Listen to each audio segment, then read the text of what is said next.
Адамдар ақылдың аздығынан емес, ақпараттың аздығынан адасады, ұрынып, бәлеге қалып, алданып жатады. Ал халық пен биліктің арасында ақпарат дұрыс жеткізілмесе, дұрыс түсінілмесе, арасының алшақтауы, бір-біріне ренжуі көбейе береді. Сондықтан да шеттен келіп жатқан, елемдеп келген қандастардың басындағы проблемалар, соңғы уақыттағы пилоттық жоба, соған байланысты Гүли ханымнан алған сұхбатым мені тебірентті және қандастардың осы мәселесіне ақпараттық жағынан ерікті түрде көмектесуге бел байлап өз ауылымызға дейін Алматыдан арнайы жүріп отырдық. Талдықорғанға келгенде Жанатбек ағамызға үлкен алғыс арнайы күтіп алып, облыс бойынша барлық орындармен кездесетін жерлермен, мәдениет үйлерімен бізді қамтамасыз етті, ұйымдастырып берді. Сондықтан алғысымыз ерекше шексіз, осындай белсенді ағаларымыз бен азаматтар көп болса екен.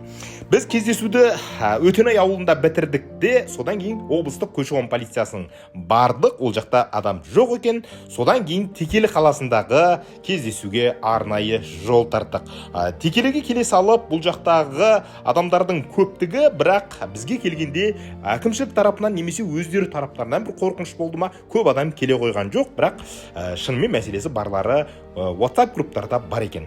Қайтып келіп, қайтадан облыстық көші-қонға кірдік. Ерлан мырза бізді өзі қабылдады, өте керемет болды. Өйткені түйткілдеп, көңілде жүрген, жауабын таба алмай жүрген сұрақтарға жауап алдық. Сонымен Қапалға қарай жол тарттық. Қапалға келе сала, өзіміздің қара шаңырақта бұл кісілерді қонақ еттік. Қазақы салт дәстүрмен сыйлап, сүр ет жеп, осылай сапарымызды Талдықорғандағы Жетісу облысындағы кездесуімізді аяқтадық.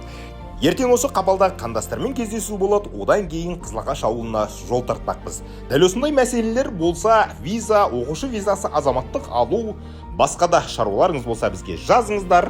Біз шешіп бермейміз, бірақ шешетін жолдарды көрсетіп, ақпаратпен қамтамасыз еткізіп, жоғарыдағы депутаттар мен министрліктерге жеткізуге ақпарат арқылы барымызды саламыз. Жазылып қойыңыздар.